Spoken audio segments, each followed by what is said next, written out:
moi, ça m'a amusé de me rapprocher du front, de découvrir ce mouvement de l'intérieur, de fréquenter des gens que je ne connaissais pas, dont on avait dit beaucoup de mal. Et j'ai découvert que c'était des gens sympathiques, souvent des petits Français tout à fait. C'est les moins pires que j'ai rencontrés avec les gens du PC. J'ai rencontré des gens bien au PC et au Front National. Ailleurs, je n'ai rencontré que des saloperies. PS, machin. Bon, à l'UMP, je connais quelques types qui sont des gaullistes historiques, qui ont une certaine classe. Mais sinon, je pense qu'en réalité, les mouvements qu'on nous présente comme extrêmes sont les mouvements où il y a les gens les plus sympathiques. Les autres, ce sont des mouvements de bourgeois, calculateurs, tels qu'on les décrit dans les pamphlets insoumis. Voilà, mais il faut se rapprocher pour le voir à quel point. Souvent, en général, l'image de marque d'un type est inversement proportionnelle à sa réalité. J'adore les faux méchants, les types qui gagnent à être connus. Les autres, c'est l'inverse, ils ne gagnent surtout pas à être connus. Besançon, par exemple, c'est un faux gentil et il ne gagne absolument pas à être connu. Il suffit de vous interroger des gens de la LCR qui ont fait un parcours là-bas pour qu'ils vous le diront. C'est une petite merde. D'ailleurs, il a le physique d'une petite merde. Il a le regard d'une petite merde, les joues d'une petite merde. C'est une petite merde. Il ne faut pas oublier qu'il était hors du parti pour être salut. Moi, je peux me permettre de rentrer au front et de quitter le front parce que je n'ai rien à foutre. Je suis réellement punk. Ce que dit aujourd'hui Le Pen, c'est ce que disait Marché dans son discours de Montigny-les-Corneilles. Et puis on sait très bien que si à un moment donné, le Front National a fait 20%, c'est parce que le PC était passé de 20 à 2. On voit très bien qu'en réalité, la plus grande capillarité, c'est entre le Front National et le PC. Et que le PCF de Marché, dont le discours, c'est le même que celui du Front de Marine Le Pen. Je préférais, moi, une alliance PCFN. Ça serait ça l'honnêteté. Voilà, mais moi, il y a un point où je suis en désaccord là-dessus. Et en fait, c'était sur mon autre question, en fait, c'est par rapport au présidentiel de 2007, le FN s'est ramassé. Donc, moi, le PC a fait combien? Non, mais le PC s'est ramassé depuis. Ça fait un bail. Moins de 2%. Ouais. Donc ça fait. Non, mais ce que je veux dire, moi j'ai l'impression que le FN a eu du succès électoral quand il a joué sur le côté islamophobe. Parce que ça rapporte. C'était pas islamophobe à l'époque, on n'en parlait pas, c'était anti-immigré. Le problème du dernier présidentiel, c'est que Sarkozy s'est positionné très proche du FN et que les gens préféraient voter Sarkozy, c'est-à-dire un type qui pouvait être élu et appliquer un programme, parce que les gens sont naïfs, que pour un type dont ils savaient depuis le 21 avril et ce qui s'était passé entre les deux tours, que jamais il ne pourrait accéder au pouvoir et que ça ne servait plus à rien de voter pour lui, autrement que comme un vote esthétique ou un vote protestataire. Ce qui a détruit, ce qui a fait le mauvais score de Le Pen au dernier présidentiel, c'est le positionnement de Sarkozy, qui était très habile, et deux, ce qui s'est passé le 21 avril des élections d'avant. Les gens là ont compris que le Front National n'aurait jamais aucune chance d'accéder au pouvoir. Il faut voir ce qui s'est passé entre les deux tours après le 21 avril et la preuve que la France n'est pas une démocratie. C'est un régime totalitaire subtil. C'était inouï la diabolisation du FN. Chirac qui refuse de dialoguer avec lui. On fait son sang les gosses des écoles pour les faire manifester dans la rue, on crie à la menace fasciste. C'est une obscénité totale. Et je pense que c'est ça qui a fait que les gens ont voté Sarkozy au deuxième tour, parce que les gens sont naïfs, ils veulent croire. Ils se sont dit, finalement, Sarkozy dit la même chose que Le Pen, mais lui, il va accéder au pouvoir, votons pour celui qui va le faire. Et évidemment, la naïveté, c'était qu'il allait faire tout le contraire. Et là, moi, j'ai pris les paris et j'ai déjà gagné. En fait, le Front a un problème. C'est il a une clientèle classique à gérer, qui est anti-immigré, qui a peur de l'immigration, et donc un peu anti-islam, parce que les immigrés sont musulmans par ailleurs. Et puis il y a aussi au fond un positionnement géopolitique où ils sont pro-musulmans en politique étrangère. C'est-à-dire qu'ils sont contre l'agression de l'Irak, etc. Donc en fait, le Front est à la fois pro-musulman en politique étrangère et anti-musulman en politique intérieure. C'est une contradiction difficile à gérer. Et malheureusement, c'est subtil, et on n'a pas droit à la subtilité quand on essaye de faire des voix. Moi j'ai une chance, c'est que j'essaie pas de faire 20 ou 15%. Je m'en fous, je dis la vérité, c'est autre chose. Mais la vérité et faire des voix en politique, c'est pas la même chose. C'est là où on a le hiatus de la politique. Quand on veut faire des voix, il faut mentir, il faut simplifier. Et simplifier, c'est triche, c'est mentir, parce que la réalité est complexe. Simplifier une réalité complexe, c'est la trahir et la travestir. Donc moi, j'ai un discours très cohérent, c'est dire on a un problème majeur en France, le problème d'immigration, qui n'a rien à voir avec le racisme. L'immigration, c'est un problème à tous les niveaux, de dumping social, de sécurité, de violence, etc. Ça n'a rien à voir avec le racisme. C'est une escroquerie de faire passer la résistance et la lutte contre l'immigration, qui est une lutte économique, de l'avoir déguisée en histoire de racisme. C'est toute l'arnaque de Mitterrand. Voilà. Bon. Et le Front National, là-dessus, est inattaquable. Le Pen a toujours dit il faut en vouloir aux négriers, pas aux nègres. Nous n'avons rien contre les immigrés, tout contre l'immigration. C'est vrai. C'était cohérent. C'est un problème socio-économique, l'immigration. Ça a flingué les acquis sociaux des travailleurs français. Voilà. Entre autres. Moi, je tiens un discours là-dessus de déminage, en disant voilà, s'il y a beaucoup de musulmans aujourd'hui en France, c'est qu'il y a beaucoup d'immigrés. Et qu'ils sont immigrés parce qu'ils sont musulmans. Ils ne sont pas venus comme envahisseurs musulmans, avec un projet islamique.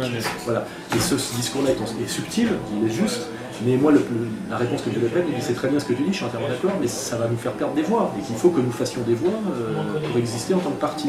Et c'est là où moi je me positionne différemment, c'est que moi je redeviens un écrivain, un intellectuel, c'est que je suis un diseur de vérité même si ça coûte cher. La preuve c'est que moi j'ai des emmerdements avec tout le monde. J'ai l'extrême droite racialiste blanche, on reproche de trop aimer les immigrés qui disent qu'est-ce que vous fricotez avec les fachos.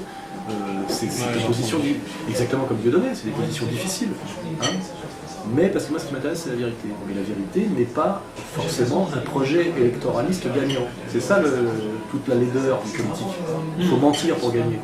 Alors le truc c'est, si je gagne pas je sers à rien, si je mens je trahis. Qu'est-ce que je dois mettre dans le comme un dosage de mensonge dans mon discours pour prendre le pouvoir sans trop trahir?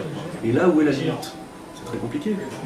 Moi je comprends très bien que le front me dise ton analyse est très subtile, mais trop subtile par rapport à notre électorat au sens global. Là-dessus j'ai rien à dire. Donc je suis un moraliste et un intellectuel face à des politiques.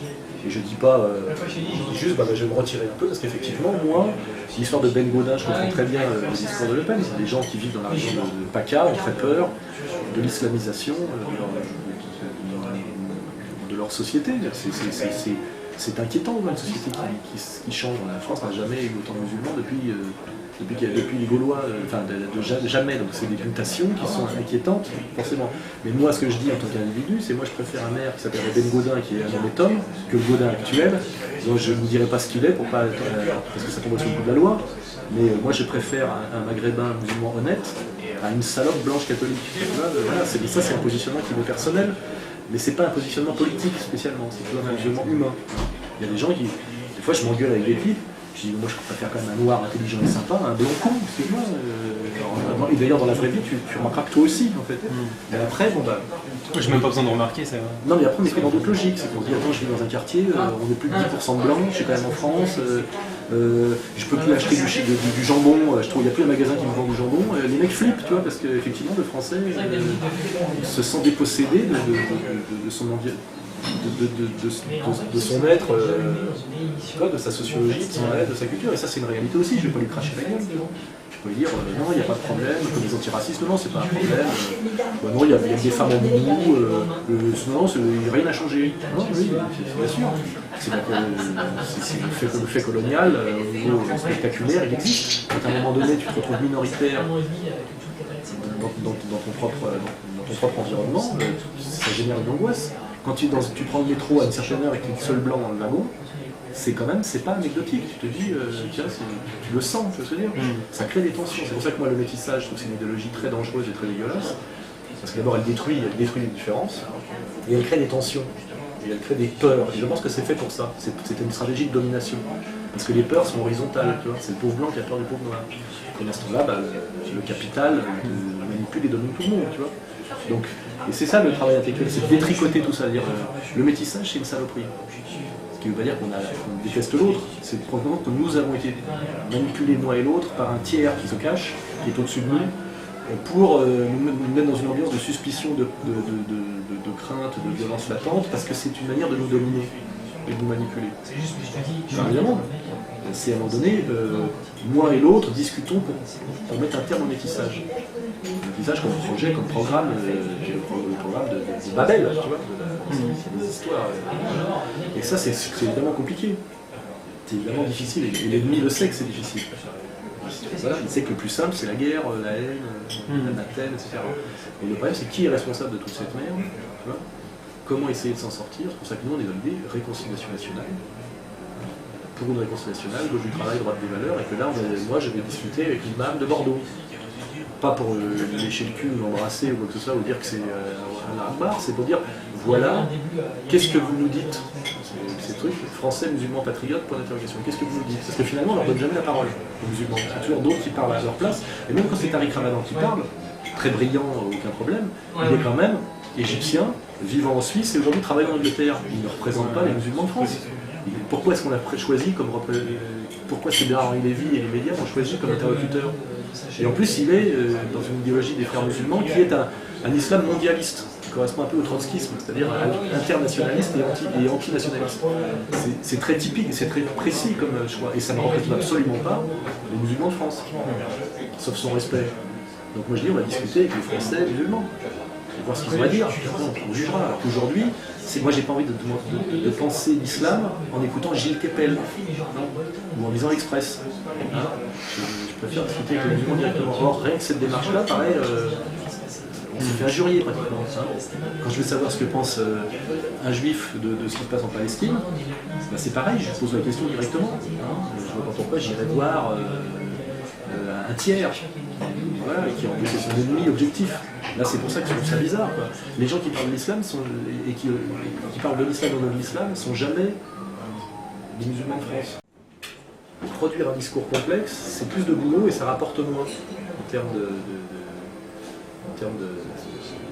retour sur investissement. Donc effectivement, si ton but c'est pas le bien ou la morale, tu vois, si tu ne poses pas ça comme but, on dit vous êtes, à la limite, on peut dire vous êtes un mauvais politique. C'est trop subtil votre truc, ou vous n'avez pas vous avez un public trop complet,